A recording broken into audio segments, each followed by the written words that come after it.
주님, 점점 어두워져가는 이 시대, 밤이 깊어져가는 이 역사의 끝자락에서 다시 한번 주의 백성들을 일깨워 주시고 이 시대를 돌파할 수 있는 능력을 우리에게 허락하여 주시사 세상이 감당치 못하는 철인들로 일어나게 해주시기를 간절히 소망합니다. 그래서 우리가 우리 선배님들께 이어받은 그 귀한 소명, 우리가 완성할 수 있도록 우리를 도와주시기를 간절히 소망합니다. 예수 그리스도의 보혈을 의지합니다. 우리를 정결케 하시고 주 성령께서 기름 부으셔서 우리의 마음과 지성과 영혼과 육신을 다스려 주시사 오늘 우리의 삶에 참된 변화와 주님 나라를 향한 또 한 걸음이 이루어지게 하여 주시기를 간절히 소망합니다. 예수님 이름으로 기도합니다.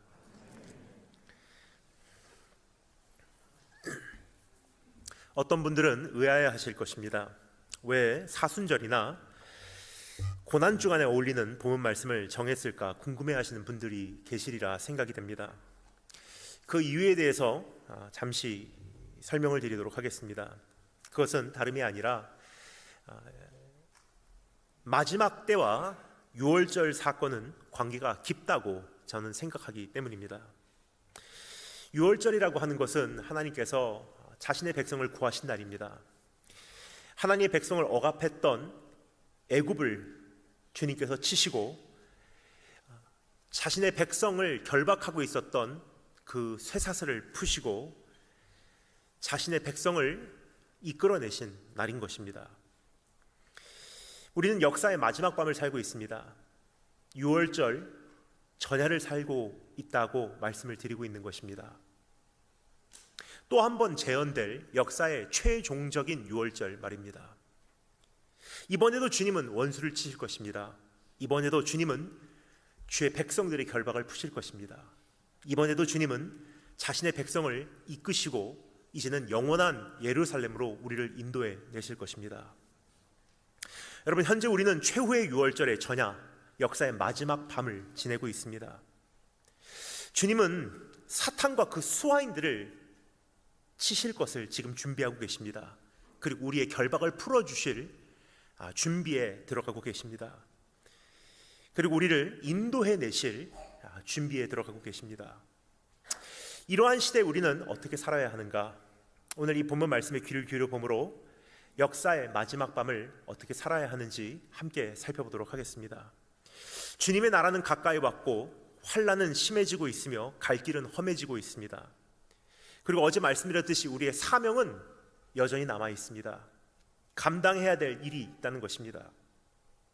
그럼 우리는 최후의 유월절의 전야를 어떻게 살아야 하는가? 오늘 이 말씀은 예수님께서 잡히시는 밤에 일어난 사건입니다. 유월절 전야에 일어난 사건입니다. 유월절 전야에 예수 그리스도의 입술에 담긴 메시지를 통해 그리고 그분이 취하신 모습을 통해 이 마지막 밤을, 역사의 최종적인 밤을 살아가는 우리에게 당부하시는 내용을 듣기를 원합니다. 다음과 같은 4가지 당부를 듣기 원합니다. 첫 번째, 깨어 기도하라. 두 번째, 누룩을 제거하라. 세 번째, 끝까지 참아라. 네 번째, 주의 뜻을 이루라. 이 4가지를 함께 정리해 나가도록 하겠습니다. 그럼 첫 번째, 깨어 기도하라. 한번 따라해 주시면 감사하겠습니다. 깨어 기도하라. 39절 말씀 한 번 더 읽겠습니다. 39절 한 목소리로 한 번 더 읽겠습니다. 준비하시고 시작.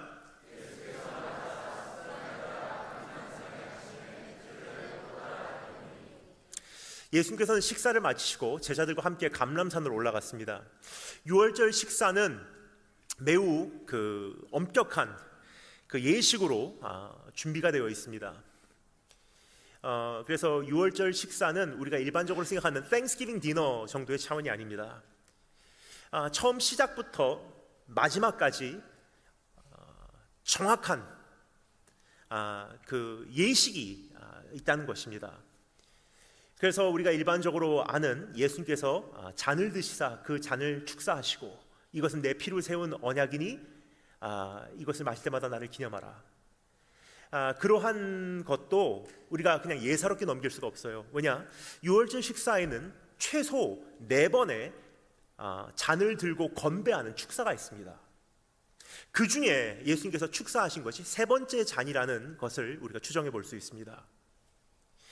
뿐만 아니라 아피코멘이라고 하는 예식이 있습니다. 그것은 무엇이냐면 무교병, unleavened bread, 무교병을 반으로 쪼개는 예식이에요. The host of the table, 식사를 주관하는 사람이 식탁의 주인이죠. 그 사람이 이 무교병을 반으로 쪼개고 그 반을 가지고 이제 축사하고 옆으로 돌리기 시작합니다. 근데 그 장면을 성경에서 뭐라고 말하냐? 예수께서 떡을 떼사 그 떡이 돌아오는 사이에 그 반 쪼가리 떡은요 세마포에다가 싸놔요. 그리고 뒤에다 감춰 놓습니다. 그리고 식사를 마칠 때쯤 새로운 세마포에다가 쌓인 이 반 쪼가리 그 무교병은요 집안 어딘가에 감춰 놓습니다. 그리고 식사를 마친 후에 집안 어린 아이들에게 이제 보물찾기를 시켜요. 누가 세마포에 쌓인 무교병을 찾을 것인가? 그것을 발견한 아이를 다 어른들이 와서요 그 집안 중심에다가 두고 함께 손을 얹고 축복 기도를 해줍니다. 당시 유대인들은 자기네들이 왜 그런 예식을 하는지 알지 못했을 것입니다. 그러나 우리는 잘 압니다. 이것은 부활하신 예수 그리스도, 새 마포에 쌓이셨던 예수 그리스도를 발견한 그들에게 하나님께서 주시는 선물, 성령을 상징하고 하나님께서 주시는 축복을 상징하는 것입니다. 이와 같이 엄격한 예식으로 진행되는 이 유월절 저녁 식사, 최종적으로 르샤나 하바 아비 예루살렘 하고 내년에도 예루살렘에서 또 봅시다 하고 헤어져요. 그러면서 함께 시편을 부르면서 찬양을 부르면서 예루살렘 동문, 예루살렘 동쪽에 있는 감람산으로 함께 올라가는 것이 최종적인 클라이막스예요. 그 감람산으로 올라가는 이 장면을 성경에서 오늘 이렇게 기록합니다. 습관을 따라 감람산에 갔다고 기록을 하고 있습니다. 그날 밤 감람산으로 올라가는 사람들의 행렬은 매우 길었을 것입니다. 뭐냐? 거의 비슷한 시간에 예식 그 전통대로 식사가 시작이 됐고요. 거의 똑같은 예식 안에서 식사가 진행이 됐기 때문에 마치는 시간도 거의 비슷해요. 그러면 이곳저곳에서 예루살렘 그 동네 구석구석에서 갑자기 내년에 예루살렘에서 봅시다라는 소리가 들리기 시작하며 이제 한 가정 한 가정씩 이제 집에서 나오기 시작합니다. 여러분 그 장면을 한번 상상해 주시면 좋을 것 같아요. 그러면서 다 동문을 향해서 때를 짓고요. 거기서 예루살렘 동문을 통해서 나온 다음에 기드론 골짜기를 내려가서 함께 감람산으로 올라가는 행렬이 얼마나 길었을까? 함께 나오는 사람들 얼마나 많겠습니까? 그런데 감람산으로 올라가는 길목이 점점 좁아지면서 매우 붐볐을 거예요. 근데 그러한 군중 안에서도 서로 알아보는 얼굴들이 있었을 거예요. 옆집에 누구, 이웃집에 누구, 손을 흔들면서 인사했을 것입니다. 잘 있었습니까? 6월절 식사 잘 하셨습니까? 그렇게 그들은 행복한 식사 후 모두 들떠 있었을 것입니다. 자, 그런데 여기서 희한한 장면이 펼쳐지기 시작합니다. 주님은 대중과는 달리 신중한 자세를 취하며 기도의 자리로 나가기 시작한 것입니다. 뿐만 아니라 함께하는 제자들도 기도할 것을 당부하셨습니다. 40절부터 41절 말씀 읽겠습니다. 40절부터 41절 다 같이 한 목소리로 읽겠습니다. 준비하시고 시작.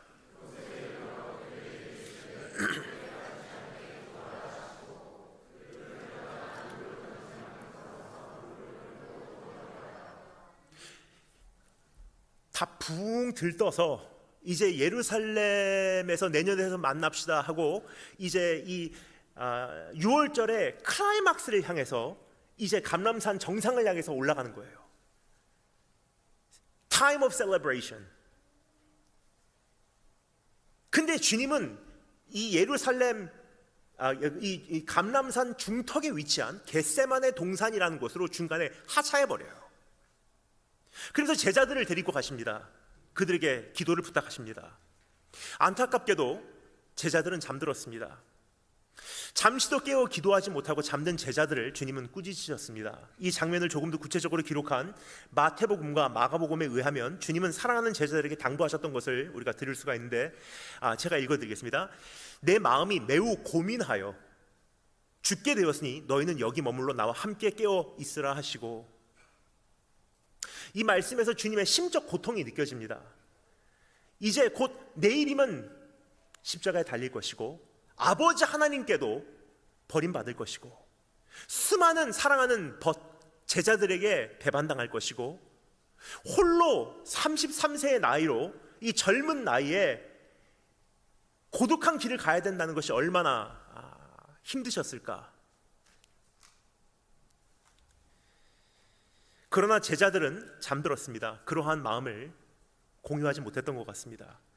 이러한 이들에게 주님은 서운함과 답답함을 호소하셨습니다. 너희가 나와 함께 한 시간도 이렇게 깨어 있을 수 없더냐. 어떻게 보면 이 시대를 향해서 하나님께서 우리에게 호소하시는 내용이 아닌가 생각이 됩니다.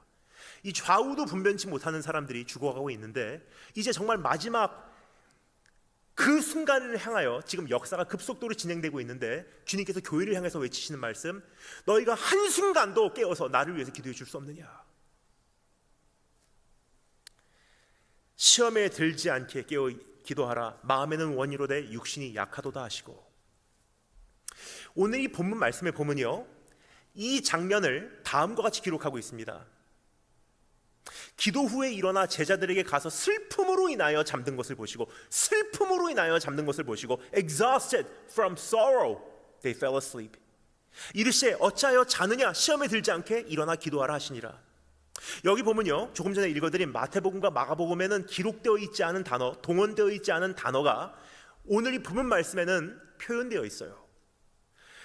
그들이 슬픔으로 인하여 잠들었대요. 그러니까 그들이 그냥 육신이 연약해서 잠든 게 아니라는 거예요. Due to their sorrow, 그들의 어떤 슬픔으로 인해서 잠들었대요. 이 표현의 의미는 무엇인가 굉장히 궁금했어요, 제가. 그래서 여러 주석을 놓고 살펴봤습니다. 근데 한 주석도 이거다 하는 답을 주지 못하더라고요. 근데 다 제가 서베이 해본 결과 거의 두 가지 가능성으로 이 답을 제가 정리할 수가 있었습니다. 그 두 가지를 잠시 소개해드리도록 하겠습니다. 첫 번째, due to their sorrow, 슬픔으로 인하여 잠든 것은 무슨 뜻이냐? 첫째는 그날 밤 겟세마네 동산에 강력하게 역사하고 있었던 사탄의 영향력이 있었다는 것입니다. 곧 메시아를 죽이고 승리를 거두고 세상을 정복하는 듯한 당당한 기세로 마음껏 영향력을 펼치고 있었던 사탄의 힘이 있었다는 것입니다. 여러분, 깊은 기도를 하시는 분들은 이런 경험을 해보신 적이 있으실 것입니다. 밤에 산기도를 하시던, 혼자 밤에 나와서 강단에 엎드려서 철야 기도를 하시던, 그런 기도를 하시다 보면 영적 전투를 싸우시는 경험이 있으실 거예요. 저는 어렸을 때 어머니를 따라서 그런 기도를 많이 다녔습니다. 근데 기도를 하다 보면요, 참 희한한 경험을 많이 하게 돼요. 어느 날은 기도하다 보면요, 제 입에서 믿겨지지 않을 만큼 아름다운 기도가 나와요. 내 기도가 아닌데? 녹음해놓고 싶어요. 이건 대표 기도용인데? 하면서 그날은 느낌이 내가 말하는 게 그냥 하나님 마음에 꼭꼭 맞는 느낌이 들어요. 그리고 뭔가 이렇게 직통하고 있는 확신이 듭니다. 그런데 어느 날은 똑같은 장소에서 똑같은 시간에 기도를 하는데 참 희한해요. 왠지 모르는 두려움이 저를 감싸고요, 무서움과 공포로 인해서 전신이 마비가 돼버려요. 온몸에 소름이 돋고요, 아무리 기도를 하려고 해도 정신이 산만하고 집중이 되지 않고 말이 생각이 안 나는 거예요. 찬양을 부르면서 돌파하던 가운데 1시간, 2시간 그렇게 싸우다 보면 어느 순간 하늘에 그 무겁게 꼈던 안개가 조금씩 걷히는 느낌이 들고요, 그날 영적 승리를 경험하게 되면요, 몇 시간쯤 지나면서 하나님과 직통하는 경험을 하게 됩니다. 누가는 이런 상황에 대해서 설명하고자 했던 가능성이 높습니다. 그날 사탄의 세력이요, 역사의 가장 중요한 한 사건이에요. 십자가 사건. 인류 역사의 전환점이에요, 이게. 그럼 사탄이 가만히 있었겠습니까? 예루살렘 공중 권세를 꽉 잡고요, 그날 누르고 있었다는 거예요. 눈을 뜨고 있을래야 눈을 뜨고 있을 만한 분위기가 아니었다는 거예요. 기도를 하려고 앉으면 영적 대기권에 뭔가가 무겁게 씌워 있어서 도저히 웬만한 힘으로는 돌파할 수 없는 정도의 상황이었다는 뜻입니다. 슬픔으로 인하여 잠들었다. 둘째 의미는 주님께서 나누신 내용, 이제 내가 고난을 받는다, 너희 곁을 잠시 떠나게 될 것이다. 그것에 대한 슬픔으로 인해서 제자들이 슬퍼하다가 잠들었다 라고 이해하실 수도 있습니다. 어찌되었든 한 가지는 분명합니다. 사탄은 6월절의 성공을 방해하기 위해서 수단과 방법을 가리지 않고 오늘도 일하고 있다는 것입니다. 6월절 어린 양이신 예수 그리스도께서 그 길을 가지 못하도록 슬픔과 부담감과 두려움과 공포감과 무기력함과 좌절감과 우울함 등등을 총동원하였던 것입니다. 오늘 사탄은 우리에게 똑같은 방식으로 와닿고 있어요. 게으르게 하고요, 무기력하게 하고요, 두렵게 하고요, 공중 권세를 무겁게 우리 안에 지금 쥐고 누르고 있기 때문에 눈 깜빡하면 시간이 지나갔고요, 기도하려고 하는데 기도가 안 돼요. 최근에 제가 한국에서 집회를 하는데 정말 안타깝더라고요. 다 같이 기도합시다 하는데 코로나 3년을 돌파한 우리 청소년 아이들이 기도를 어떻게 해야 되는지를 몰라요. 왜냐? 초등학교 한 3, 4, 5학년 됐던 애들이요, 이제 코로나 끝나고 이제 처음으로 중고등부 수련회 중3이 돼서 온 거예요. 그리고 다 같이 쥐 외치면서 기도를 하니까 처음 보는 광경이거든요. 어떻게 기도해야 될지를 모르는 거예요.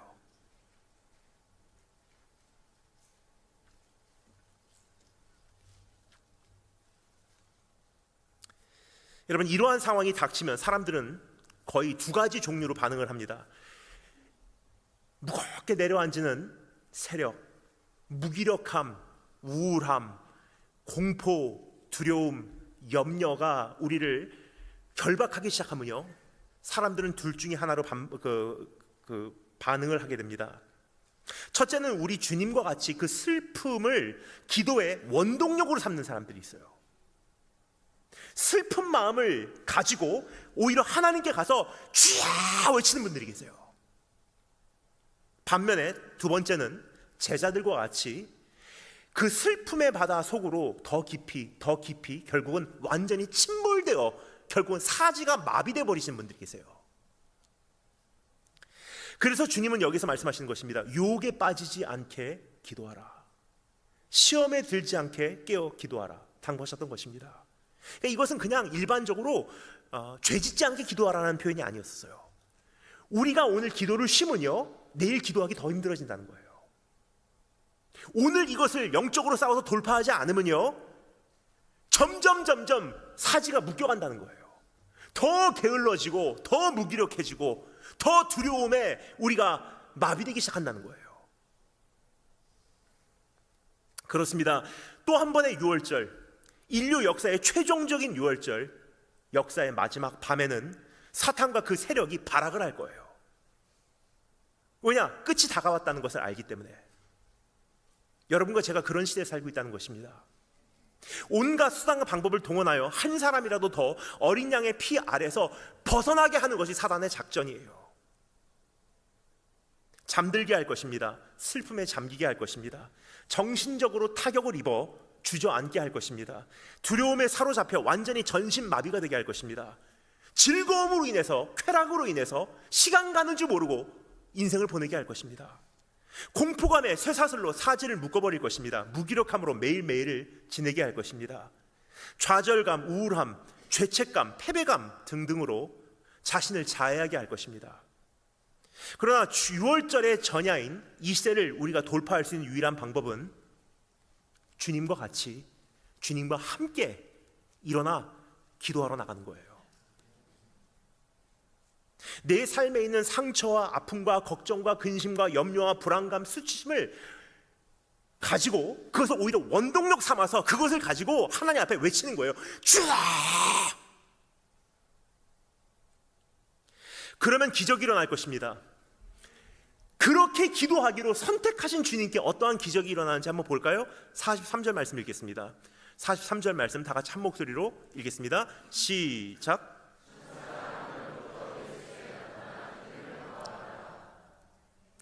주님은 fully God but fully human, 완전히 하나님이셨지만 동시에 완전히 인간이셨어요. 그러니까 주님은 인간들이 겪는 모든 감정, 즉 두려움과 외로움과 고독함과 배반감과 무기력함을 우리가 똑같이 겪으신 분이세요.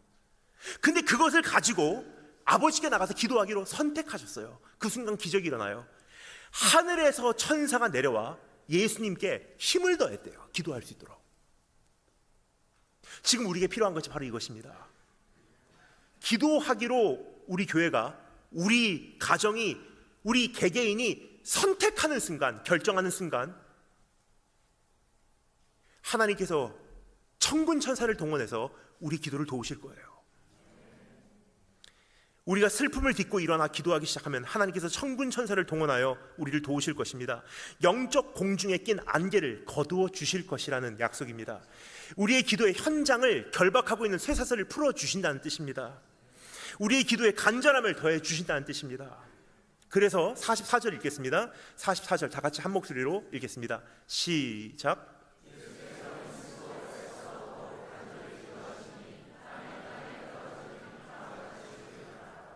Jesus Christ prayed more earnestly. 그냥 우리가 일반적으로 생각하는 게 그냥 예수님께서 얼마나 힘드셨으면 그렇게 땀이 핏방울이 되도록 기도하셨을까? 아니에요. 이 이야기를 맥락상 쭉 흐름대로 보잖아요. 주님은 선택하셨어요. 사람들은 와, celebration, happy new year, spring break 하고서 what's next? 다음은 어디로 파티하러 갈까? 어디로 여행하러 갈까? 이제 코로나 끝났으니까 이제까지 못했던 거 한번 실컷 놀고 보자 하는데 주님은 바로 이렇게 하신 거예요. I'm not gonna go all the way up.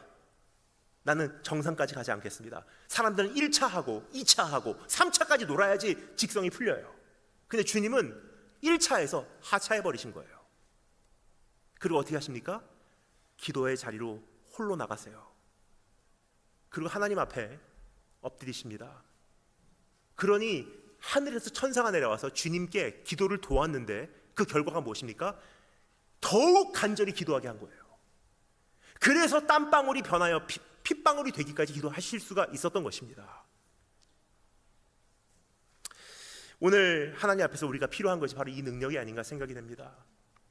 우리가 이제 만만치 않은 선교의 사명 우리 눈앞에 남아 있어요. 이제부터 가야 되는 곳이 참 험한 곳들입니다. 이슬람권 가야 되고요. 중국, 특별히 미국인이라는 신분으로 이제 일하기 정말 힘들어진 시대예요. 왜냐하면 미국과 중국이 지금 디커플링하고 있기 때문에 점점 이제 힘들어져요. 그래서 우리 한국 사람이 해야 될 역할이 점점 커지고 있다고 생각을 합니다. 아프리카 선교 누가 하겠습니까? 수많은 죽어가는 사람들 누가 돌보겠습니까? 근데 중요한 것은요, 복음이 전파된 곳과 전파되지 않은 곳이 있는데 전파된 곳은 막 찬양을 해도 안 잡혀가요. 근데 이제부터 진짜로 가야 되는 곳은요, 복음에 대해서 이야기만 해도, 통성으로 기도만 해도 잡혀가는 곳들이에요. 그럼 우리가 땅끝까지 복음을 가지고 간다는 것은요, 무엇을 감수해야 되냐? 잡혀가는 것, 환난을 당하는 것, 고난을 당하는 것이에요. 근데 그것이 여러분 기도 없이 할 수 있다고 생각하십니까? 이제 정말 기도하시는 교회, 기도하시는 가정, 기도하시는 개개인으로 이 한 해 역사를 바꿔놓으시는 그러한 축복이 있으기를 주님의 이름으로 축원드립니다.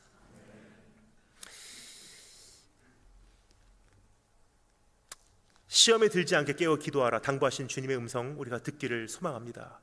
다들 노래 부르며 산을 오를 때 엄중한 자세로 기도의 자리에 임한 우리 주님과 같이 유월절 전화를 보내시는 그러한 성숙한 우리 성도님 한 분 한 분 되시기를 주님의 이름으로 초대해 드립니다. 그리고 혹은 제자들과 같이 이 시대에 정말 무겁게 우리를 꽉 짓누르고 있는 이 슬픔과 무기력함과 게으름 속에서 그냥 apathy, 그냥 하루하루 이렇게 지내는 거지 하는 이 무관심 속에서 깊은 잠에 들지 마시기 바랍니다. 오히려 나에 있는 모든 염려를 가지고 주님 앞에 나와서 그것을 주님께 맡기는, 그래서 그것을 돕는 천사들의 손길을 경험하고 더 간절히 기도할 수 있는 이 원동력을 소유하는 우리 한 분 한 분 되시기를 간절히 기도드립니다. 두 번째, 따라하시면서 감사하겠습니다. 누룩을 제거하라. 첫 번째는 깨어 기도하라. 두 번째는 누룩을 제거하라. 유월절과 무교절, 사실 유월절 이야기하면서 무교절을 이야기 안 할 수가 없어요. The Passover, the Festival of Unleavened Bread, 이 무교절을 우리가 따로 나눌 수가 없다는 것입니다. 왜 그러냐? 유월절과 무교절은요 하나의 긴 절기로 형성이 되어 있기 때문이에요. 이게 하나님의 의도였었어요. 유월절은 금요일이에요. 그리고 바로 하루 뒤인 안식일부터 샤바트, 안식일부터 그 다음 안식일까지 무교절입니다. 그래서 총 6월절부터 무교절이 마치는 그날까지가 총 8일이에요. 그러므로 이스라엘 백성은 6월절 준비와 무교절 준비를 동시에 합니다. 그래서 6월절 준비를 하면서 이미 예루살렘 안에서는 그 도성 안에 있는 모든 누룩을 다 제거해요. 근데 여기서 또 아이들이 등장해요. 아까 전에 그 세마포에 쌓인 무교병 찾으라고 한 것 같이 무교절을 준비하면서 집안에 있는 아이들을 다 불러서요 누룩을 찾으라 그래요. 그럼 아이들은 집안 전체를 다니면서 누룩을 찾는 거예요. 참 재밌는 것 같아요. 아이들이 단순하기 때문에 하면서 다니면서 누룩 찾아오는 거예요. 제일 많이 찾은 아이에게 상급을 주는 거예요. 누룩은 성경에서 죄를 상징합니다. 본질을 변질하게 하는 요소를 의미하는 것입니다. 주님은 이 누룩을 미워하십니다. 주님은 우리에게 누룩을 제거하라고 요구하고 계십니다. 주님은 우리에게 누룩을 찾아 없애라고 명령하고 계십니다. 그래서 우리의 삶에 끊임없이 돌아봐야 하는 이유는요, 우리의 삶에 누룩이 쉽게 들어오기 때문이에요. 그래서 하나님께서 1년에 한 번, 최소 1년에 한 번씩 이스라엘 민족에게 의도적으로 누룩을 제거하는 연습을 시켰어요. 우리 신앙생활이 그것이 동반되지 않으면 안 되기 때문입니다. 선교사가 되고 목사가 됐는데 누룩이 없으니까 더 많아질 수 있어요. 그래서 매해 순간순간 계속 내 안에 누룩이 들어와 있지는 않은지 점검하는 거예요. 저는 코로나 터지면서 제가 그동안 굉장히 원했지만 하지 못했던 취미생활이 시작이 됐어요. 그동안 온 세계를 다니느라고 제가 하기를 원했지만 엄두를 못 냈던 취미생활, 코로나가 시작되면서 드디어 지난 3년간 열심히 했습니다. 베이킹입니다.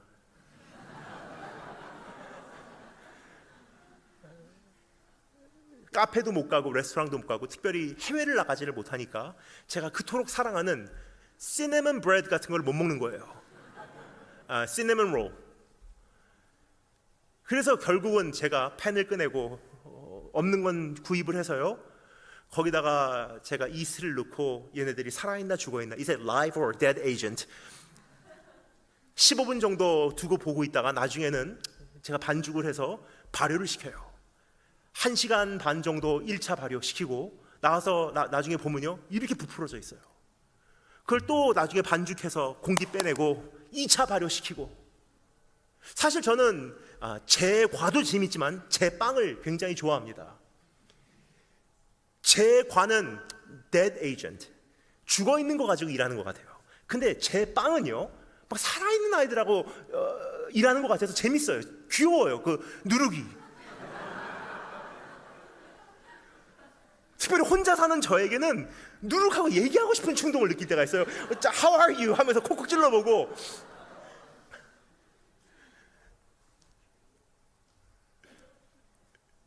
그런 게 누룩이에요, 여러분. 조금 넣었어요. 그냥 한 스푼도 안 되는 양을 넣었는데요. Maybe one teaspoon, half a teaspoon, one quarter teaspoon 넣었는데 1시간 반 후에 오니까 이렇게 부풀어져 있어요. 우리의 삶에 그런 것 같아요. 처음에는 오늘 새벽에 말씀드렸듯이 오만한 눈으로 시작될 수 있어요. 저 사람 부럽다. 저런 생활하면 얼마나 좋을까. 조금 감염이 됐어요. 그런데 어느 날 돌아보니까 그런 생활을 하기 시작했어요. 내가 그만한 분수가 아닌데, 그만한 처지가 아닌데 그러한 허세를 부리고 있더라고요. 조금 빗나갔는데 1년이 지나고 10년이 지나고 몇 년이 지나고 나니까 이제는 양심이 화인 맞아서 돌이킬 방법이 없는 거예요. 그래서 주님께서는 누룩을 철저히 조심하라고 우리에게 당부하고 계십니다. 특별히 이 마지막 시대에 우리가 조심해야 될 것이 이것이 아닌가 생각이 돼요. 오늘 본문 말씀 전에 기록된 내용을 보면요, 가룟 유다에게 누룩이 들어가는 장면을 우리가 목격할 수가 있습니다. 그리고 가룟 유다라는 존재가요, 사실은 예수님의 그 주변에 있는 사람들 가운데 누룩의 역할을 하는 사람이에요. 다른 사람에게 전염이 될 수 있는 그런 사상을 갖고 있는 사람입니다. 근데 우리가 일반적으로 가룟 유다에게 사단이 들어갔다고 정도 생각을 해요. 근데 성경을 보면요, 가룟 유다에게 사단이 조금 들어가고 그 다음에 완전히 덮어 씌워지는 장면이 기록이 되어 있습니다. 2번이에요. 그러니까 처음은 조금 이스트가 들어가고 좀 시간이 지난 다음에 완전히 발효되었고 부풀어진 상태를 우리가 목격할 수 있는 것입니다. 예를 들어서 누가복음 22장 3절에 보면요, 오늘 이 말씀 전에 있는 이야기인데 누가복음 22장 3절에 보면 12 중에 하나인 가로딘이라 부르는 유다에게 사단이 들어가니 라고 기록되어 있어요. 그러니까 유다가 처음에 생각한 거예요. What if I sell Jesus? What if? 그렇게 해볼까? 이왕 이렇게 돼서 어차피 출세도 못하는 거. 근데 이것이 다가 아니었습니다. 요한복음 13장 27절에 보면요, 우리 주님께서 가룟 유다에게 몇 번을 기회를 주시다가 결국은 가룟 유다가 마지막으로 최종적으로 회개할 수 있는 기회를 자신이 차버려요. 그 순간 사단이 덮어 씌워지는데 어떻게 되는지 읽어드리겠습니다. 주님께서 나누어 주시는 떡, 이 떡을 받는 자가 나를 파는 자다 그러면서 떡을 나누어 주시죠. 근데 그 나누어 주시는 떡을, 그 조각을 받은 후 곧 사탄이 그 속에 들어간지라. 이에 예수께서 유다에게 이르시되 네가 하는 일을 속히 하라 하시니. 이때는 이제 예수님께서 돌이킬 방법이 없다고 판단하신 것 같아요. 그래서 누룩을 완전히 제거하시는 장면, 이제 네가 가서 네가 할 일을 해라. 이 순간까지 주님은 수차례 걸쳐서 유다를 돌이키고자 하셨습니다. 예를 들어서 누가복음 22장 21절에 보면요, 주님께서 굉장히 가룟 유다를 배려를 많이 하신 것 같아요. 저는 이런 주님의 모습이 참 좋아요. 식탁에서 이렇게 말씀하십니다. 그러나 보라, 나를 파는 자의 손이 나와 함께 상위에 있도다. 저 같으면 그렇게 안 했을 거예요. 너희 중에 한 사람이 나를 팔 것이다? 바로 쟤야. 그랬을 거예요. 근데 우리 주님은 굉장히 인격적이세요. 너희 중에 나를 팔 사람의 손이 상위에 나와 함께 있도다. 왜 그렇게 말씀하셨을까? 분명히 유다가 배반자라는 사실을 알고 계셨어요. 그런데 주님은 굉장히 막연한 표현으로 이렇게 이야기를 하셨어요. 그 이유가 무엇이냐? 최소 2가지 이유가 있습니다. 첫 번째, 모든 사람들에게 스스로를 살펴볼 수 있는 기회를 주기를 원하셨던 거예요. 그러니까 너희 중에 한 사람이 나를 팔 것이다. 너희 중에 한 사람이 변질이 됐어. 너희 중에 한 사람이 지금 이상한 생각하고 있어. 근데 제자들이 적어도 한 번씩은 다 그런 생각 해봤던 사람들이거든요. 그러니까 뭐라 그러죠? 주님 접니까? 전혀 그런 생각 안 해본 사람 같으면요, 이렇게 얘기해요. 주님 누굽니까? 얘기하지. Is it me? 그 주님 뭐라 그러십니까? 너희 중에 한 사람, 그러니까 모두가 다 한 번씩은 생각해봤다는 거예요. 왜 그럴 수밖에 없었냐? 지금으로 말하면 우리가 이제 대통령 대선할 때 캠페인 하잖아요. 캠페인. 그 캠페인 할 때 옆에 오른팔 왼팔에서요. 그러니까 오늘 이 말씀도 그렇습니다. 예수님 이제 유월절 식사 들어가기 직전까지 제자들이 뭐 하고 있죠? 누가 우편에, 누가 왼편에, 누가 더 고위직 차지할 거냐? 그 이야기하고 있지 않습니까? 그러니까 제자들의 관심은 지금 예수 그리스도라고 하는 king to become, 왕이 될 사람을 위해서 kingship 캠페이닝 하고 있는 거예요. The kingdom of God has come. 회개하라, 천국이 가까이 왔느니라 외쳤을 때 이스라엘 민족의 그 이해로는요, 우리가 생각하는 영적 하늘나라가 아니에요. 뭐냐? 예루살렘이 실체적 하늘나라라고 그들은 믿고 있었기 때문에 the king has come 그렇게 생각했어요. 다윗의 자손이 왔구나 드디어. 그러니까 당연히 예수님 곁에 있는 그 12 제자는요, 적어도 캠페인 매니저들이기 때문에 예수님께서 왕이 되면은 고위직을 차지할 거라고 생각을 한 거예요. 근데 예수님께서 죽으러 가신대요. 그리고 어떻게 합니까? 다들 생각은 해요. 그냥 팔아 넘길까? What's in it for me? 나에게 유익한 게 하나도 없는데 이제 배반감을 느낀 거예요. 오히려 제자들은 내가 다 팔고 왔는데 지금 와서 이런 얘기를 하네. 근데 주님께서 그런 이야기를 하신 또 한 가지 이유가 있어요. 너희 중에 한 사람이 날 팔 것이다. 왜 꼭 집어서 네가 나를 판다고 말씀 안 하셨을까? 그 이유는요, 가룟 유다에게 마지막 순간까지 회개할 수 있는 기회를 주신 거예요. 너희 중에 한 사람이 나를 팔 것이다. 가룟 유다는 알았어요. 이미 자기가 바로 그 사람인지. 무슨 뜻이냐? I know exactly who you are. 너희 중에 누가 나를 파는지 다 알고 있다. 근데 내가 지나온 3년 동안 너희와 맺은 이 우정 때문에, 내가 너를 사랑하기 때문에 내가 너에게 베풀 수 있는 마지막 호의고 마지막 사랑의 제스처다. 지금이라면 늦지 않았어. 네 이름 안 밝혔어. 돌아와라. 그런데 가룟 유다가 어떻게 합니까? 결국은 그 마지막 기회를 걷어찬 거예요. 그 순간 사탄이 안으로 들어와 마음과 생각과 사고와 행동을 완전히 장악하고 주관하기 시작한 것입니다. 누룩이 들어온 정도가 아니라 이제는 완전히 발효가 돼버렸어요. 그리고 그는 이해할 수 없는 행동을 그때부터 취하기 시작해요. 사람의 일반 상식으로는 이해하지 못하는 행동이 여기서 이루어지기 시작해요. 읽어보겠습니다. 47절 48절 읽겠습니다. 47, 48 다 같이 읽겠습니다. 준비하시고 시작.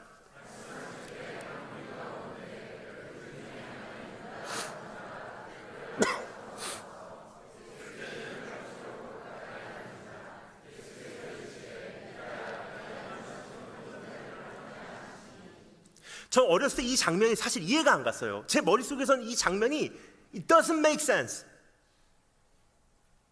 왜 그런지 여러분 한번 상상해 주시면 저와 공감하시리라고 생각합니다. 우리 Thanksgiving 디너 같은 거 하다 보면 이런 식구들 가끔 있잖아요. 다 그냥 행복하게 식사하고 있는데 갑자기 뭔가 기분이 안 좋아서 좀 argument 하다가 팍 일어나갖고 확 나가시는 분들. 그러면 이 식사 자리가 어떻게 됩니까? 오케이 어색해지잖아요. 바로 그런 상황이에요. 지금 너희 중에 한 사람이 나를 팔 것이다. 이 떡을 주는 자가 나를 팔 것이다 였다 하니까 가룟 유다가 그 떡을 받았어요. 주님께서 말씀하십니다. 네가 이제 하고자 하는 일을 가서 해라. 탁 일어나서 나갔어요.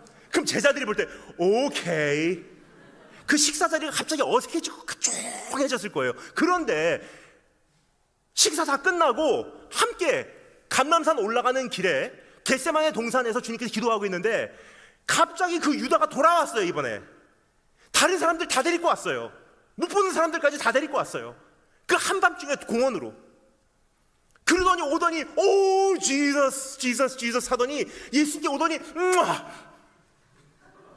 여러분 이 장면이 이해가 가십니까? It doesn't make sense.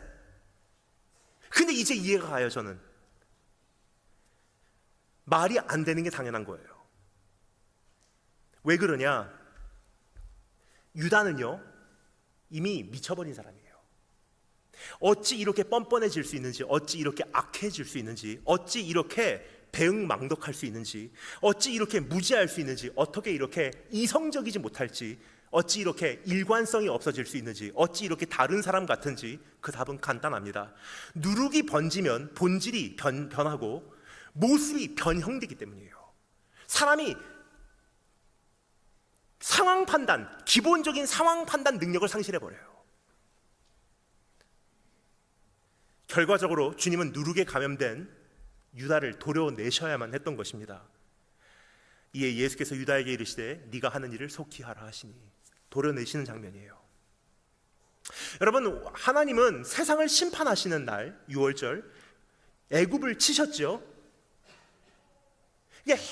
하나님께서 유월절 날 애굽을 원수를 치시면서 동시에 요구하신 것이 무엇이냐? 무교절이에요. 성별하시는 날이기 때문이에요. 이 세상 백성과 하나님의 백성을 성별하시는 날이 바로 그런 날이기 때문입니다. 그래서 6월절에 하나님께서 무엇을 요구하셨습니까? 6월절부터 벌써 foreshadowing of unleavened bread, 이미 우리에게 그 무교병에 대한 마음의 그 갈급함을 하나님께서 심어주시는 것이 6월절이에요. 6월절 식사를 할 때 어떻게 하라고 했죠? 빵이 부풀어 나는 것을 기다릴 만한 여유도 없다. 내일이면 너희가 짐을 싸고 이 땅에서 탈출한다. 그러니까 6월절 전야에는 okay, I'm gonna just hang out tonight. I'm gonna relax. I'm gonna chill. 그리고 I'm gonna take time. 하고 빵이 발효되고 1차 발효, 2차 발효하고 이게 부풀어 나는 거 할 만한 여유가 없다는 거예요. 이제는 내일이면 탈출이에요. 탈출. 애굽에서 탈출. 이 땅에서 탈출. 멸망하는 땅에서 탈출이에요. 그럼 여기서 우리가 있는 이 짐들 다 이제 귀중품만 가지고서 이제 먼 여정을 갈 준비를 해야 되잖아요. 삶을 단순화시키고 버릴 거 버리고. 그래서 무교병을 구울 때 어떻게 하라고요? 누룩을 넣을 만한 시간적인 여유가 없다는 거예요. 누룩이 불어나기를 기다리고. 그래서 무교병인 거예요. 그리고 6월절 식사를 먹을 때 어떻게 먹으라 그랬죠? 발에다가 신을 신은 채로 급히 먹으래요. 여기서 곧 탈출한다.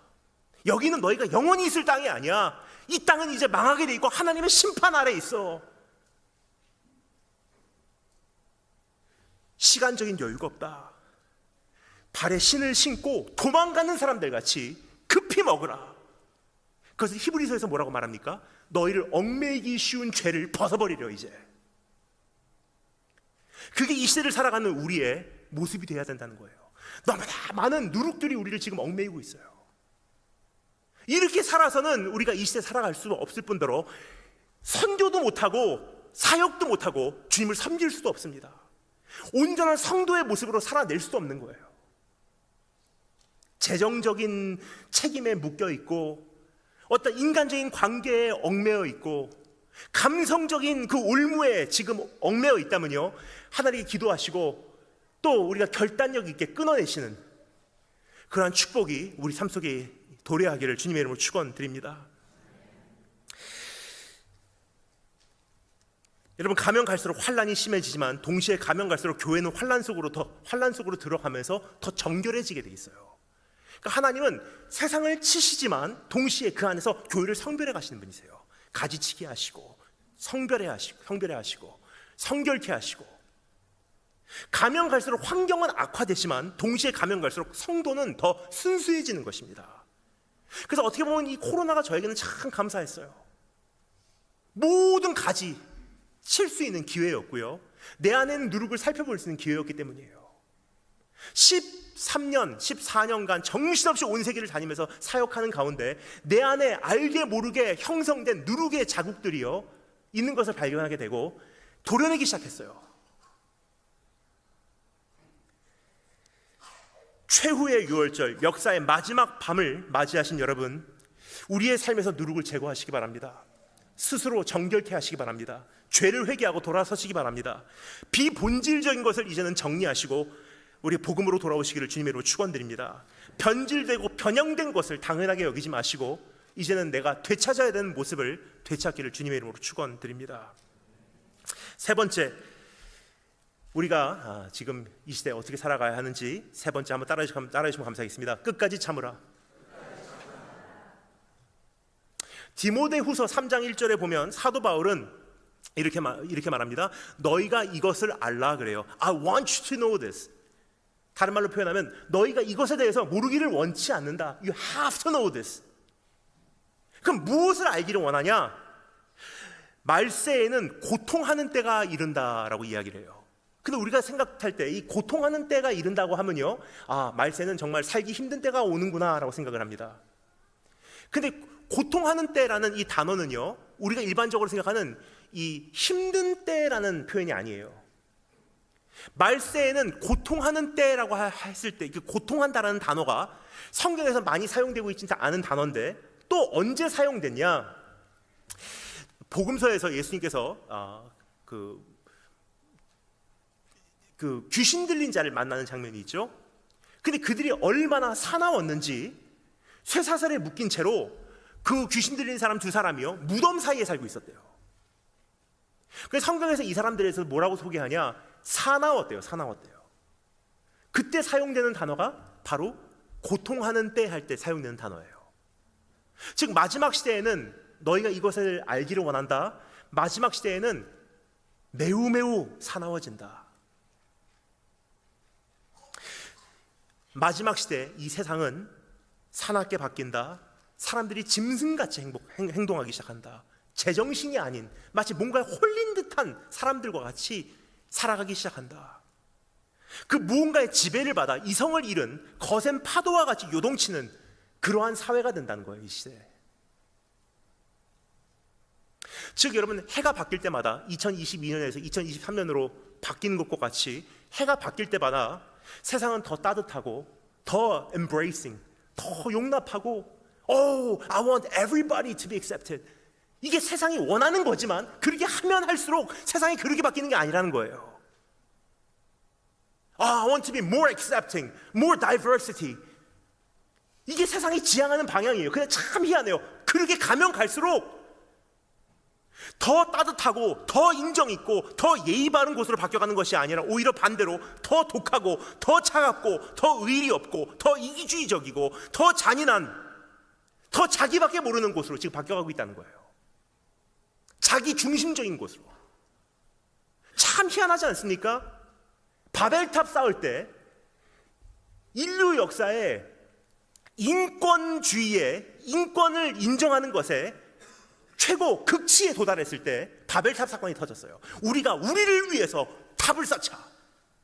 여러분, 이것보다 더 인권이 인정되는 것이 무엇이 있겠습니까? 우리가 우리를 위해서 탑을 쌓자. 하늘에 미치자. 그 결과가 무엇이었습니까? 언어가 다 나눠져 버렸어요. 굉장히 많은 언어가 생겼죠. 지금 이 시대도 똑같아요. 인권이 극치에 도달하다고 나니까 성별도 굉장히 다양해지기 시작했고요. 지금 우리가 말하는 이것도 함부로 이제는 말 못하게 돼버렸어요. 이제는. 그럼 복음이 이제는 마음껏 전파돼야 되는데 언어가 바뀌면서 복음의 장애물들이 형성된 것과 같이 인권이 인정되기 시작하니까 복음을 전파하는데 장애물들이 형성되기 시작했다는 거예요.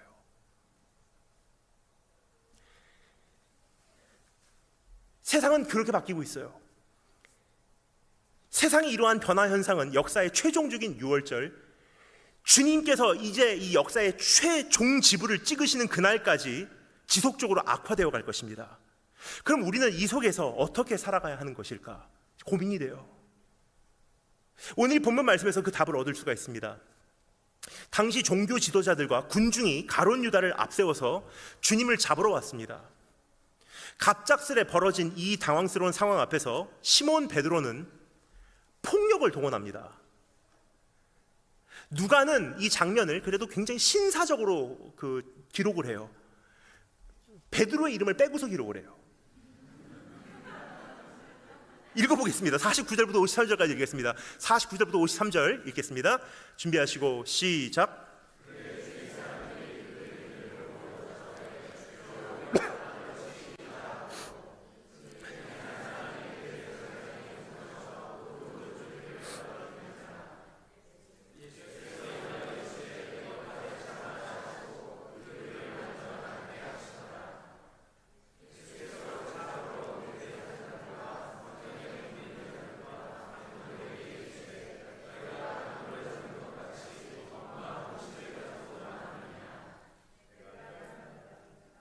53절 읽겠습니다.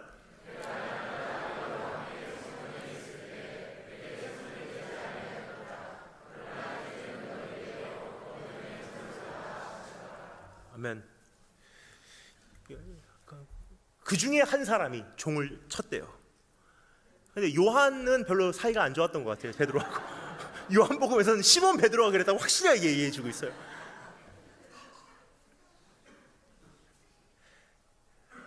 자신을 팔아넘기는 배반자, 말과 행동이 다른 비겁한 위선자, 강도를 잡는 것과 같이 칼과 뭉치를 가지고 자기를 잡으러 온 무지한 군중을 향해 주님은 어떠한 저주를 쏟아내지도 혹은 어떠한 공격을 가하지도 않았습니다. 오히려 칼을 뽑아 대제사장의 종을 쳐서 그 오른쪽 귀를 떨어뜨린 베드로를 꾸짖으셨어요. 근데 이 똑같은 장면을요, 마태복음에서 이렇게 기록을 합니다. 예수께서 이르시되 베드로에게 말씀하십니다. 네 칼을 도로 칼집에 꽂으라. 칼을 가지는 자는 다 칼로 망하느니라 그래요. Sheathe your sword. 칼을 도로 칼집에 꽂으라는 것은 우리에게는 좀 생소할 수 있어도요, 고대 시대는 굉장히 자주 사용되는 표현이에요. 누군가를 위해서 drawing sword, 누군가를 위해서 칼을 뽑는다는 것은요, 자기가 충성심을 맹세한 어느 대상을 위하여 폭력을 동원한다는 뜻입니다. 제가 미국에서 군사훈련을 받을 때 제일 많이 혼난 게 있어요. 제가 어렸을 때 자란 것이 일본이다 보니까 미국에서 군사훈련을 받으면서 가장 많이 혼난 게 경례할 때, 경례하는 이 모양이 틀리다고 많이 혼났어요. Present arms 그러면 보통 미국 사람들 이게 경례하잖아요. 근데 저는 경례할 때 일본에서 오자마자 Present arms 했는데 이렇게 하니까 얼마나 혼났는지. 근데 이게 왜 이건 줄 아세요? 설명드리겠습니다. 옛날에는 그 나이트 기사들 있잖아요. 기사들이 왕에게 충성을 맹세할 때 내 칼을 당신을 위해서 바치겠습니다 그랬어요. 그러면 drawing sword, 칼을 뽑아서요, 입을 맞추고 왕에게 칼을 드는 거예요. 내 칼을 당신께 바치겠습니다. 난 이 칼로 당신을 위해서 싸우고 내가 당신을 배반하는 그날에는 이 칼로 나를 쳐주세요라는 뜻이에요. 근데 어느 날 총이 나왔어요. 칼이 필요가 없어졌어요. 그래서 칼이 손이 된 거예요. 그래서 이것이 여기로 오면서 이게 칼이에요. 그래서 이런 칼 없죠? 인사할 때 Good morning soldier 이렇게 하신 분들 계신데 이런 건 아닙니다. 분명히 이건 칼이에요. 그러니까 고대 시대 누군가를 위해서 칼을 뽑는다는 것은요, 내 충성을 맹세합니다는 뜻이에요. 내가 충성을 맹세한 어느 대상을 위하여 폭력까지도 동원하겠습니다라는 맹세입니다. 반대로 칼을 도로 칼집에 꽂으라라는 명령은요, 폭력을 충성심으로 증명하겠다는 시도를 거절하겠다는 뜻이에요. 다른 방법을 통해서 충성심을 증명하라는 뜻입니다. 모든 이유를 막론하고 절대로 나를 위한다고 하면서 폭력을 동원하지 말라는 거예요. 나는 너희가 폭력을 사용하는 원인 제공자가 되기 싫다는 뜻입니다. 나를 명분으로 폭력을 가하지 말라는 뜻입니다. 폭언을 하지 말라는 뜻이에요.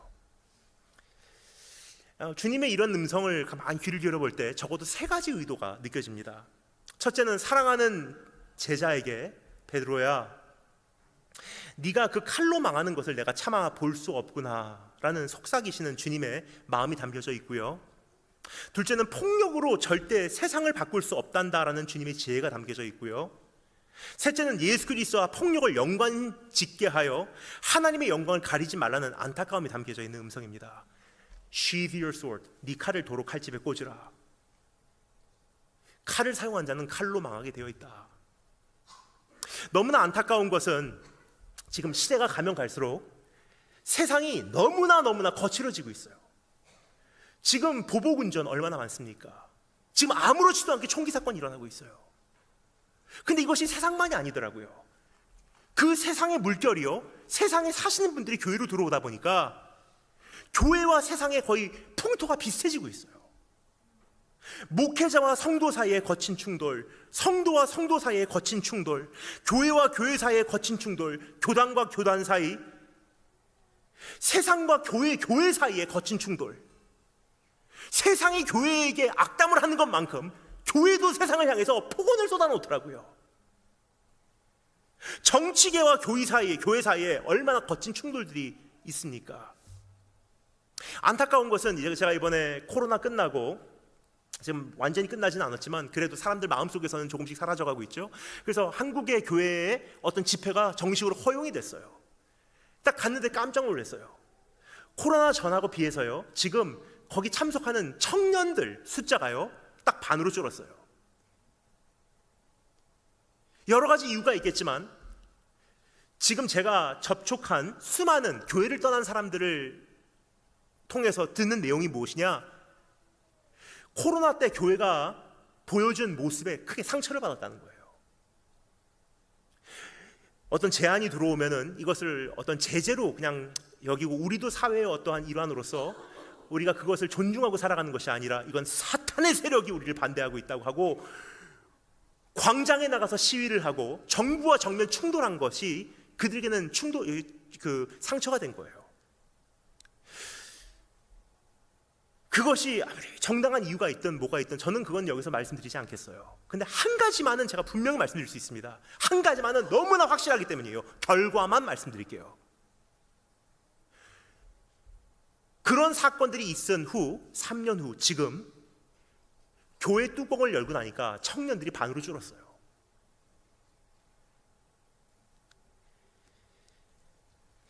아무리 정당한 이유라고 해도, 아무리 정의를 위한 이유라고 해도 우리 자녀들 교회를 떠나가면 무슨 소용이 있습니까?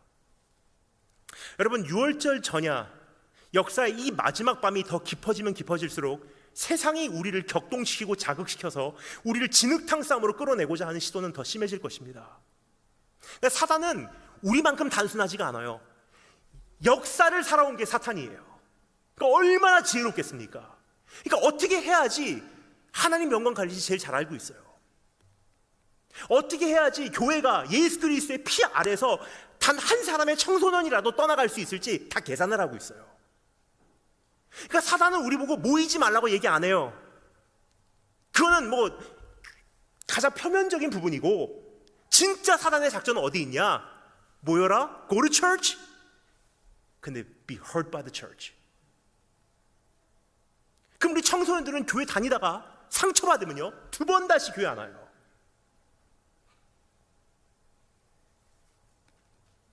계속 그래서 우리를 격동시켜요. 서로와 서로가 격동시키고 자극시키고 사회가 교회를 격동시켜서 진흙탕 싸움으로 끌어내려고 하고.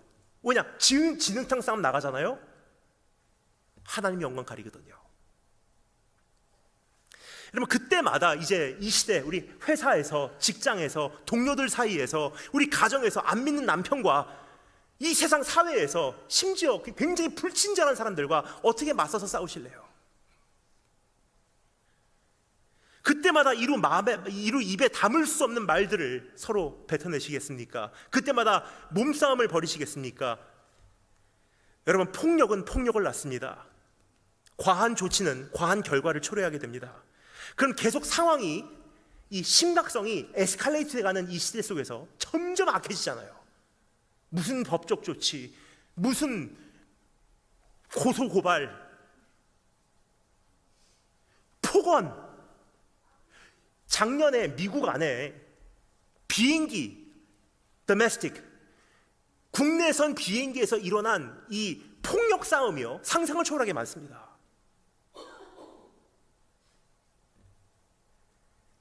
그럼 이 상황이 계속 이 상황의 심각성이 에스컬레이트 해 나갈 것은 분명한데 그때마다 어떻게 살아갈 계획이십니까?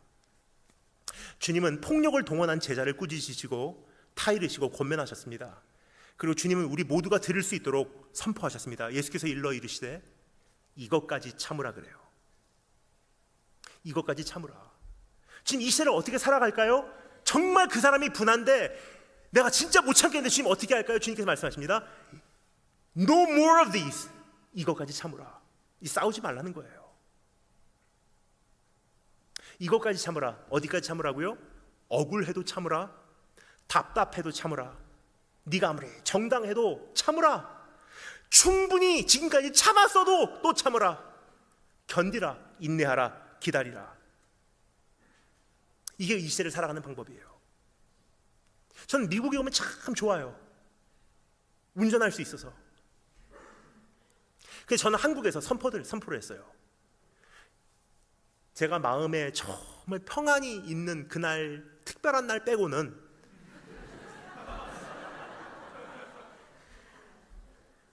저는 지난 10년 이상 한국에서는 핸들을 안 잡아요. 왜냐? 하나님 영광 가리겠더라고요.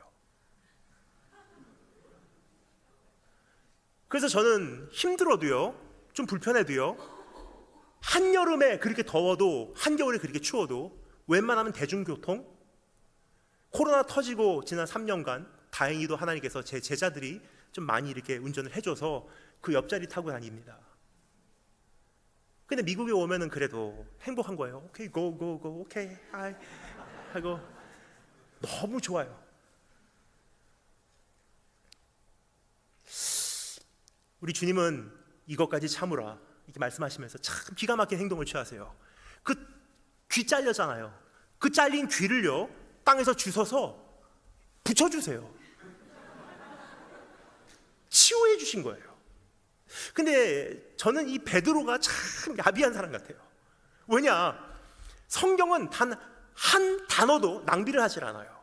근데 50절 말씀에 보면 말 안 해도 되는 내용을 여기서 이야기하고 있습니다. 어느 쪽 귀라고요? 오른쪽 귀예요. 왜 오른쪽 귀라는 것이 중요하냐? ceremonially,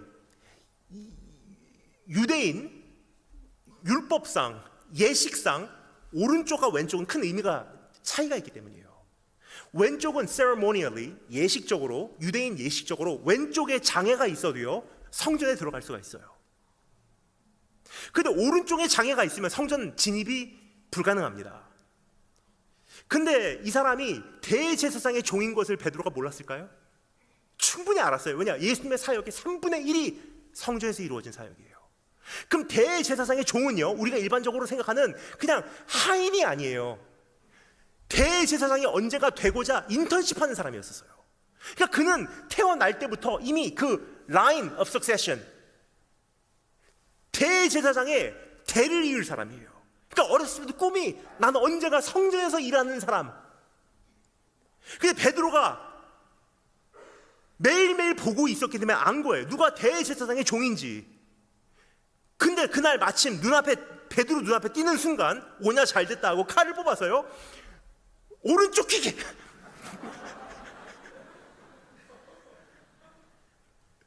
한마디로 이런 뜻이에요. 너는 성전에 못 들어가. 이제 너는 인생 끝났어. 내가 끝장내버리겠다 너를. 근데 우리 주님은 그 귀를 집어서 붙여주세요. 그의 인생이 한순간에 무너져 내리지 않아도 되게 해주신 것입니다. 여러분, 우리에게 피해를 준 사람과 끝장을 보고자 하는 나쁜 근성이 있어요. 우리에게 하나를 하면요, 그 사람이 끝장나야지 직성이 풀려요. 대한항공 승무원이 가장 싫어하는 승객이 톱3가 있어요. 넘버 3, 넘버 2는 제가 말씀드리지 않겠습니다. 근데 넘버 1 한국 사람이 돼요. 왜냐? 넘버 3, 넘버 2와 똑같이 넘버 1인 한국 사람들도 컴플레인을 한대요. 그러니까 뭐 컴플레인하는 것은 나쁜 것이 아니에요. 뭐 잘못됐을 때 서비스에 대해서는 클레임을 거는 거 나쁜 거 아니에요. 뭐 그거는 뭐 소비자의 권리라고 하면 할 수 있겠죠. 근데 한국 사람만 유난하게 특이한 점이 있대요. 다른 사람들은요, 커스터머 서비스에 전화해서 I had a problem 하고 얘기를 하잖아요. 그럼 I'm sorry, I apologize 하고 그 사과를 받으면요, 오케이 하고 끊는데요. 그 한국 사람들은 전화를 하잖아요. 그리고 사과를 받아요. 그럼 오케이, 알겠습니다 하고 전화를 끊어요. 일주일 후에 다시 전화 걸어요. 어떻게 조치됐습니까? 그 사람 어떻게 됐어요? 끝장을 보려 그런대요. 근데 이것이 우리 지금 제가 단순한 예로 그러한 그 항공사뿐만 아니라 정치계도 그렇지 않습니까? 조금 불의를 당하고 국가에 어떠한 손해를 입으면요, 끝장을 봐야지 직성이 풀리는 거예요. 일본에 그 엄청난 재난이 일어났을 때 전 충격을 받았어요. 일본 민족이 그 쓰나미 일어난 사건을 향해서 일본 정부에게 대하는 태도가 저는 충격을 받았어요. 그냥 울면서 우리를 이렇게 돌봐주신 정부에게 감사드립니다 그러더라고요.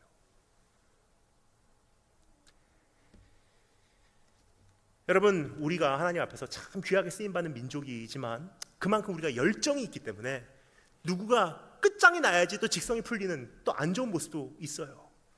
근데 그러면 그럴수록 이제 우리 연약함을 알기 때문에 하나님께서 우리에게 귀하게 쓰시는 모습도 있지만 이것을 가지고 이제는 우리가 안 좋은 모습은 주님 앞에서 우리가 이제 없애나가야 되잖아요. 교회 안에서 그런 모습을 얼마나 많이 보였습니까? 서로와의 사이에서, 가정 안에서, 먼 친척과의 사이에서 우리가 얼만큼 많이 이런 묶인 결박이 있습니까? 여러분, 이 시대를 살아가는 방법, 이 시대를 살아가는 방법은 한 가지입니다. 이것까지 참으라. 끝까지 참으라는 뜻입니다. 사나운 마지막 시대를 이렇게 이겨내시는 한 분 한 분 되시기를 주님의 이름으로 축원드립니다. 저는 이제 아까 오늘 오전에도 말씀드렸지만 저희 아버지가 예수님을 이제 믿게 된 계기가 있었어요. 출애굽하는 계기예요. 그래서 하나님의 전적인 역사로 저희 아버지께서 세례를 받으셨어요. 근데 광야에서 40년 생활하면서 이스라엘 민족의 그 노예 근성이 벗겨지듯이 저희 아버지께서 조금씩 오늘의 모습으로 변화받는 과정은요 굉장히 길었어요. 처음에 그 야구자의 이 습관, 심성이 쉽게 바뀌지는 않는 것 같아요. 그래서 몇십 년에 걸쳐서 지금 오늘의 모습으로 하나님께서 완성해 가시는데, 그 과정에서 제가 중학교 1학년 때 예수님을 깊게 만났거든요. 근데 거의 비슷한 시기에 저 여동생도 예수님을 깊게 인격적으로 만났어요. 그러니까 저희 집에는 이미 알라이언스가 형성되기 시작했어요. 어머니와 저와 여동생 한 팀이 된 거예요. 가족 팀.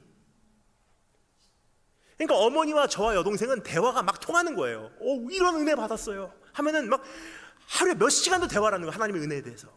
하나님 이런 분이셔. 어머니께서 말씀하시면 정말 그런 것 같아요. 저도 경험했어요.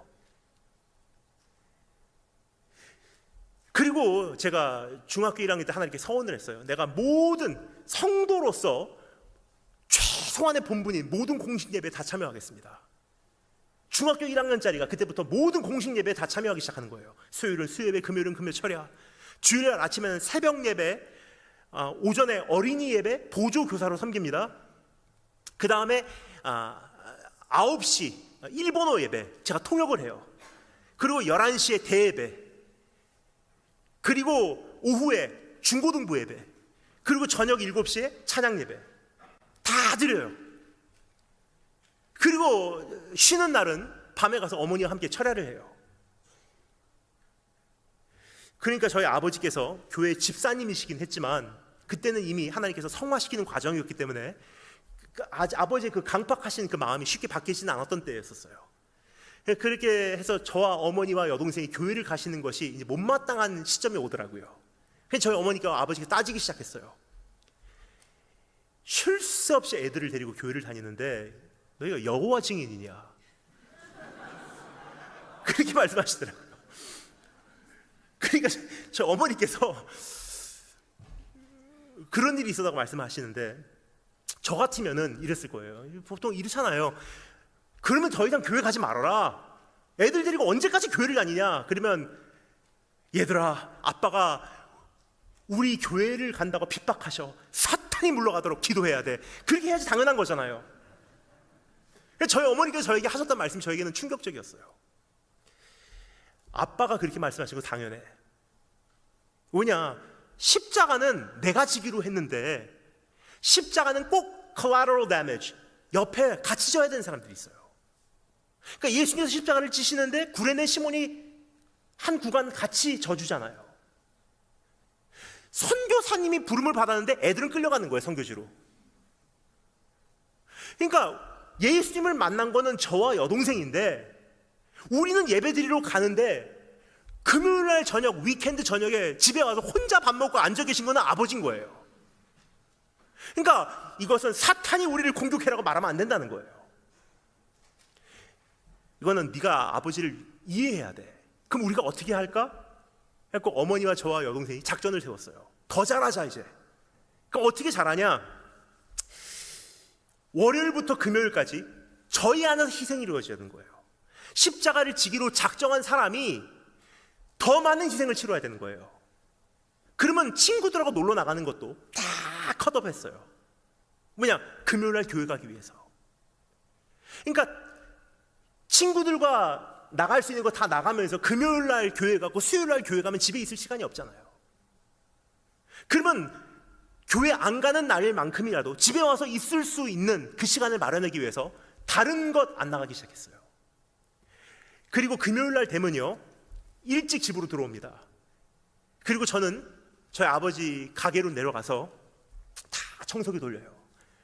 그리고 사진 현상이 있기 때문에 그 현상 나오는 큰 필터 같은 게 있어요. 그거 다 테이프 뜯어내고 다 물로 씻어요. 그리고 일주일 동안 나온 쓰레기 다 그 카드보드 박스에다가 제가 넣어서 다 봉해서 밖으로 내놔요. 그렇게 하고 7시에 아버지와 셔터 닫고 올라옵니다. 그 사이에 여동생은요, 집안 청소 들어가는 거예요. 일주일에 한 번 대청소. 혼자서 집안 청소를 얼마나 열심히 하는지, 화장실부터 시작하고 아버지 방까지 깔끔하게 청소를 해요. 그 사이에 저희 어머니는 장을 보러 갑니다. 일주일에 가장 맛있는 식사를 준비를 해요. 그러니까 아버지께서 퇴근하시고 올라오실 때 저와 함께 돌아오시면요, 맛있는 식사가 준비되어 있어요. 아버지가 손 씻으시고 앉아서 식사를 하십니다. 즐겁게 TV 보시면서 또 저희와 대화도 하시면서 이렇게 식사를 하세요. 식사를 하시고 한참 식사를 보는 TV를 보시는 사이에 저와 여동생은 방으로 들어가서 공부를 해요. 열심히 공부하는 모습을 아버지께서 보시면서 흐뭇해하세요. 그러면 저녁 9시쯤 되면 저희 아버지께서 와다시 내려요 하고 주무신다고 들어가세요. 그럼 어머니께서 이미 다 후동 이불을 깔끔하게 깔아놓으셨어요. 작은 램프 하나 켜놓으시고, 그 아버지께서 들어가시고 누우시면요, 저하고 여동생이 따라 들어갑니다. 그럼 어머니 안고 저하고 여동생 그 옆에 앉아서요, 여동생이 아버지를 위해서 써놓은 카드를 읽어요. 얼마나 아버지를 사랑하는지. 아버지를 향한 appreciation, 그거 읽어드리면요, 저희가 어머니와 저와 여동생이 손을 잡고 아버지를 위해서 축복 기도를 해드려요. 그리고 오야스미나사이 하고 문 닫고 조용히 나와요. 그럼 아버지께서 잘 갔다 와 그러시면서 와다시 내려요 하고 주무세요. 그러면 아버지께서 주무시기 전에, 코 고는 소리가 들리기 전에 집에서 안 나가요. 왜냐? 혹시나 나가는 소리에 깨시면 불편하잖아요. 주무시는 거 어머니께서 확인을 하세요. 이제 주무셨어, 가자. 그러면 조용히 옷 들고 아버지를 존중하는 모습으로 조용히 나와요. 주무시니까 깨우지 않도록. 교회를 가요.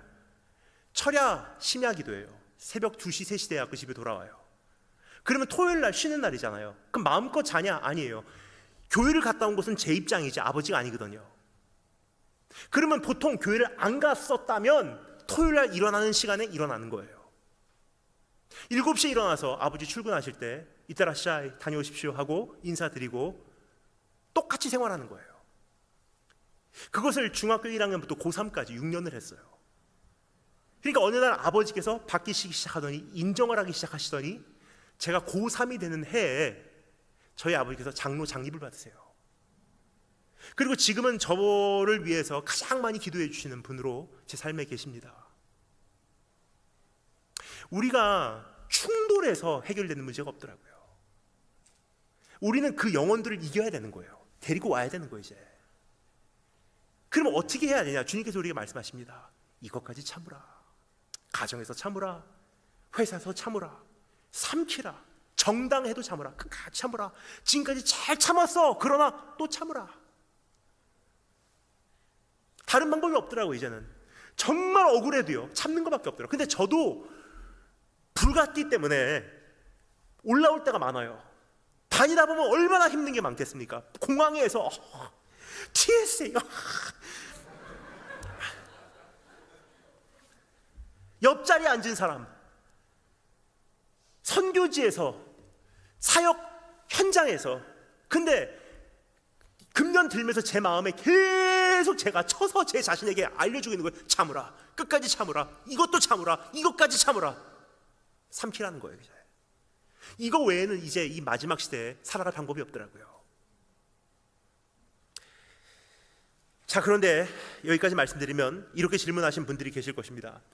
끝까지 참고 싶어도 마음대로 안 되는데 어떻게 합니까? 그래서 마지막으로 한 가지만 말씀드리고 마치도록 하겠습니다. 마지막 네 번째 따라 주시겠습니다. 주의 뜻을 이루라. 예수님은 겟세마네 언덕에서 기도로 씨름을 하십니다. 42절 말씀 읽겠습니다. 42절 다 같이 한 목소리로 읽겠습니다. 준비하시고 시작. 다시 한번 잠시만요. 42절 말씀 띄워주시고요. 시작.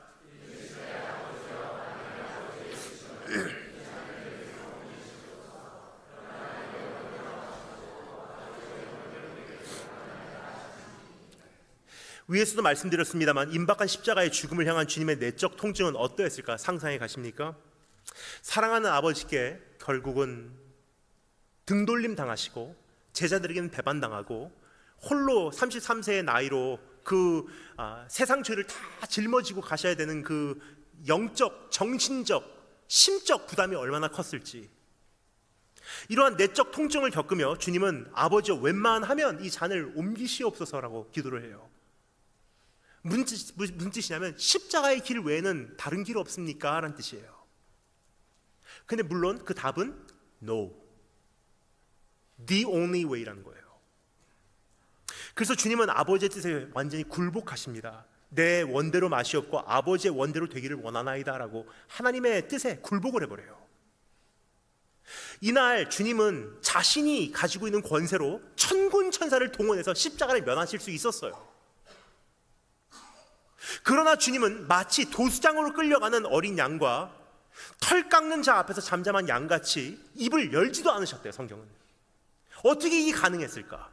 맞아도 때려도 폭언을 들어도 침뱉음을 당해도 십자가를 져도 그냥 도수장으로 끌려가는 양같이 끌려가고요, 입을 열지도 않았대요. 그냥 온순하게 당하신 거예요. 이게 어떻게 가능했을까? 그 답은 아버지의 뜻에 굴복하시기 때문이에요. 사람에게 굴복한 게 아니에요. 하나님과 이미 승부가 치러진 거예요. 내 뜻을 아버지의 뜻에 굴복시키겠습니다. 즉 십자가는 우리 주님께는 우연이 아니라 아버지께서 주신 것이라는 확신이 있었기 때문이에요. 죽음은 사고가 아니라 아버지의 주권 안에 허락된 현실이라는 것을 받아들인 것입니다. 고난은 불행이 아니라 아버지의 섭리의 한 부분이라는 믿음인 것입니다. 그래서 폭력을 동원할 이유도 없었고요, 오히려 폭력을 동원한 제자를 꾸짖으시며 뭐라고 말씀하셨습니까? 조금 전에 읽은 말씀 다시 읽어드릴게요. 예수께서 베드로더러 이르시되 칼을 칼집에 꽂으라. 왜 칼을 칼집에 꽂을 수 있냐? 그 이유를 말씀하세요. 아버지께서 내게 주신 잔을 내가 마시지 아니하겠느냐 그러세요. 그러니까 이 십자가라는 것은, 그 사람들을 보내서 나를 잡아가는 것은, 저 사람들이 칼과 뭉치를 갖고 온 것은 이 사람들이 아니야. 이 상황을 재현될 수 있도록, 이 상황이 일어날 수 있도록 하나님께서 허용하신 거라는 것을 믿고 있었던 거예요. 그것이 허용하신 분이 하나님이라면 그냥 하나님 뜻에 굴복하겠다는 거예요. 그러니까 사람을 용서하고는 그 둘째 문제고 그 다음에 일어나는 사건이에요. 그냥 하나님께서 이것을 하시고 계시구나, 하나님께서 나에게 주신 잔을 내가 마시지 아니하겠느냐. 그렇습니다. 주님께서 폭력이나 폭언이나 천군 천사를 동원하지 않은 이유는 현재 눈앞에 벌어지고 있는 상황은 아버지의 뜻이라는 영적 실제를 아셨기 때문입니다. 아버지께서 주신 잔을 내가 마시지 아니하겠느냐. 여러분, 이제 우리가 살아가는 이 시대도 마찬가지예요. 역사의 마지막 밤을 살아갈 때 억울한 일도, 답답한 일도, 화나는 일도, 황당한 일도, 가슴 아픈 일도 많을 것입니다. 6월절 전야 이 밤이 깊어지면 깊어질수록 더 많아질 것입니다. 세상은 더 조급하게 움직이고 가슴마다 사랑은 식어갈 것이고 사람들은 더 자기 중심적으로 바뀔 것이고 때로는 말도 통하지 않을 것이고 상식도 통하지 않을 것이고 우라통이 터질 것과 같은 순간도 참 많을 것입니다. 속이 썩어 들어가는 일도 참 많을 것입니다. 배반당할 일도 많을 것입니다. 그러나 오늘 주님께서 우리에게 주시는 음성은 분명합니다. 그 사람을 만난 거 우연 아니야. 하나님의 무한하신 지혜로 판단해 보실 때, 내 인생을 향한 주님의 무한하신 섭리로 계획해 보실 때, 나를 향한 무한하신 사랑으로 주님께서 선택하셨을 때 그 사람을 내 인생에 허락하신 거예요. 그럼 그 사람 자체를 내가 정말 받아들이기 힘들어도요, 주님의 뜻에는 굴복할 수 있잖아요. 그것을 믿는 게 믿음인 거예요. 오늘 주님께서 우리에게 보이신 이 네 가지 모습, 저는 어렸을 때 10살 때까지 외할머니 품에서 자랐어요. 그래서 외갓집에서 컸습니다. 그래서 저희 아버지는 일본에 계시고 저는 한국의 외갓집에 있었습니다. 저희 어머니는 왔다 갔다 하시고 중간에 일본과 한국. 그래서 저는 할머니가 저에게는 어떻게 보면 어머니 같은 분이세요. 근데 제가 10살이 된 해에 제가 일본에 갔습니다. 그런데 일본에 가서 이제 가족과 살 수 있다고 행복해하는 딱 그 시점에 제 외할머니께서 뇌종양으로 쓰러지셨어요. 그리고 급하게 일본으로 모셔와서 수술을 받으셨습니다. 근데 수술이 성공적으로 이루어졌어요. 그래서 회복기에 접어들었습니다. 이제 얼마 안 가면 이 인공 호흡기도 떼도 된다고 병원에서 이제 말씀해 주셨어요. 그래서 이제 가족이 다 이제 행복한 거예요. 이제 할머니 회복된다. 한국에서 이모 삼촌들도 오셨었거든요. 어머니 이제 살아나신데 그동안 의식이 없었던 할머니가 수술 끝나고 의식도 찾으신 거예요. 비록 호흡기는 끼고 있어도.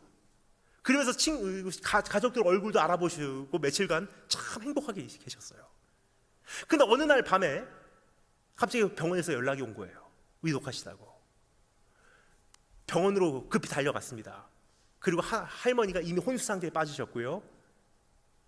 우리 눈앞에서 그 할머니가 살아나실 것 같았는데 갑자기 돌아가시는 모습을 지켜봤습니다.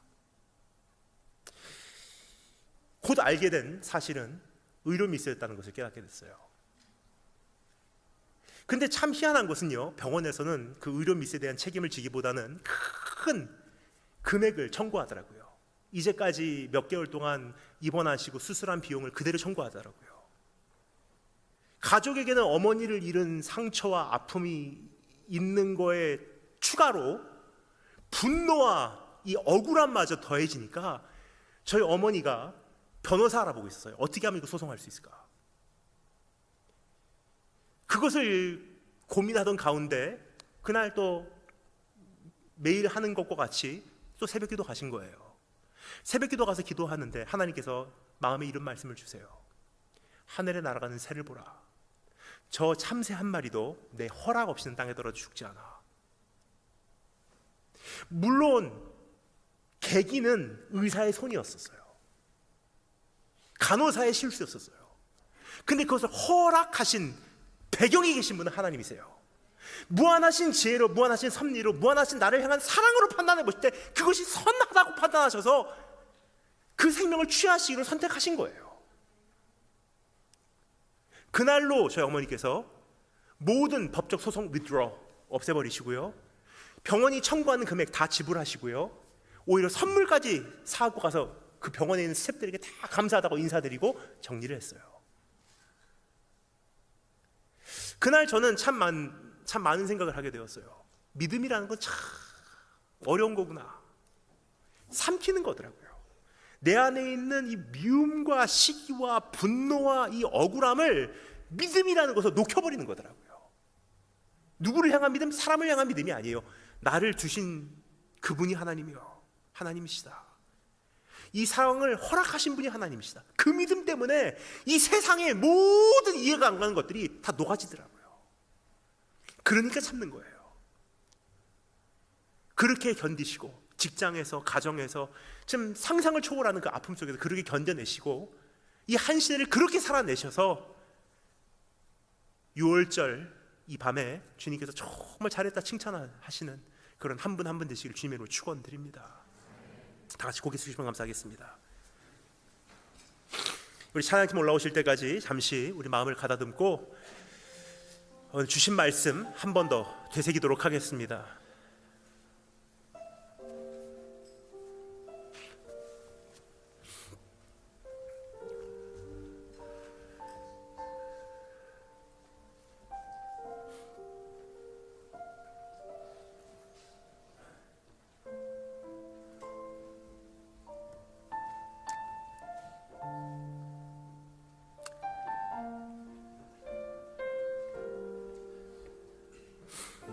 깨어 기도하라.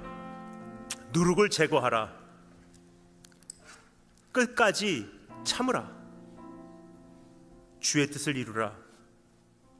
오늘 마음,